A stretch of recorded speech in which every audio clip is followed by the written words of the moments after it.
Penjabat Bupati Banjarnegara Muhammad Masrofi menyerahkan secara simbolis bantuan sarana dan prasarana, Sarpras, pendidikan di Aula Dindikpora, Selasa, 20 Agustus 2024.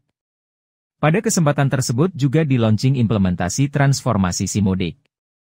Kepada Dinas Pendidikan Kepemudaan dan Olahraga, Dikpora, Banjarnegara Teguh Handoko mengatakan, Dinas Pendidikan Pemuda dan Olahraga pada tahun 2024 mendapatkan bantuan Sarpras dari Bantuan Keuangan Provinsi Jawa Tengah senilai lebih dari 43 miliar untuk pembelian mebeler dan smart classroom. Bantuan sebanyak 20,8 miliar diperuntukkan untuk membeli mebeler bagi 228 sekolah dasar, SD. Untuk SMP senilai 15 miliar lebih. Teguh menambahkan, selain mebeler, Banjarnegara juga mendapatkan bantuan kelas Smart Room untuk 30 sekolah dengan nilai anggaran sekitar 6,7 miliar lebih. Mudah-mudahan bantuan Sarpras ini mampu meningkatkan kualitas pendidikan para tenaga didik, suasana sekolah makin nyaman, guru makin semangat dan anak didik merasa mendapatkan pelayanan pendidikan maksimal, lanjutnya. Penjabat Bupati Banjarnegara Muhammad Masrofi dalam kesempatan ini menyampaikan, anggaran pendidikan selalu menjadi perhatian khusus dari pemerintah, 20% dari APBN/APBD diperuntukkan untuk bidang pendidikan. Diharapkan dengan alokasi anggaran ini dunia pendidikan akan semakin berkembang dan maju.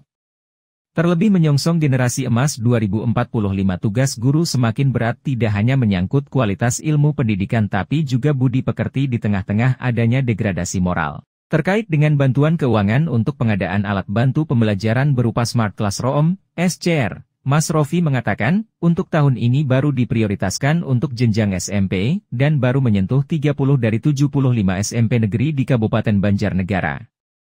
Menurut informasi yang kami terima, bagi SMP negeri yang belum menerima tahun ini sedang diusulkan ke Provinsi Jawa Tengah untuk mendapatkan hal serupa di tahun anggaran 2025.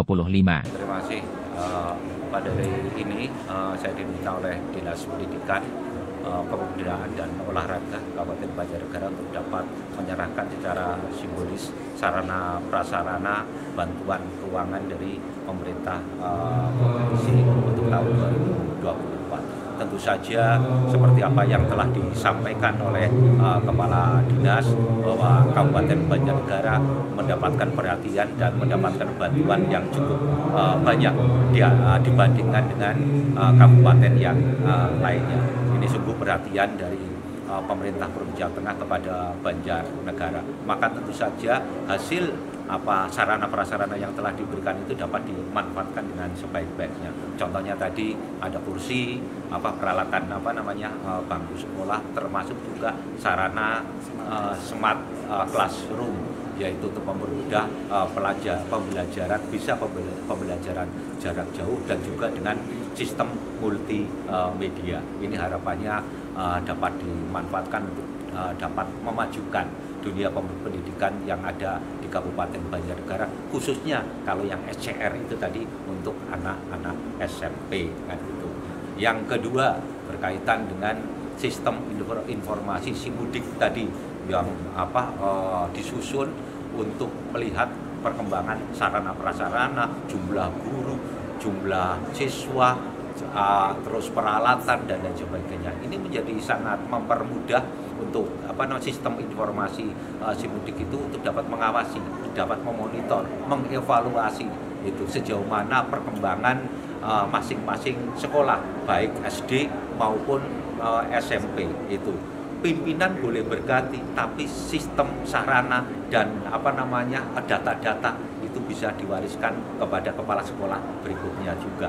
Jadi jangan sampai kalau ditanya kepala sekolah yang baru jumlah muridnya piro, sarana-sarana prasarana apa saja, nggak bisa tahu. Ya nanti saya pelajari dulu Pak, saya kan masih baru. Tapi kalau dengan sistem itu Pak, dengan sistem itu ceklik jumlahnya sekian Pak, sekian. Karena itu diupdate setiap saat. Maka yang terpenting adalah butuh keseriusan dari pihak sekolah untuk mengupdate data secara terus-menerus. Itu sistemnya baik, tapi datanya tidak baik, datanya tidak valid, datanya data masa lalu. Itu sistemnya baik, tapi tidak dapat dimanfaatkan. Nah, sistem dapat dimanfaatkan kalau datanya selalu update terus setiap saat, setiap waktu, sehingga itu menjadi bahan kebijakan pimpinan untuk memutuskan dalam suatu persoalan, memutuskan rencana pada masa yang akan datang. Itu.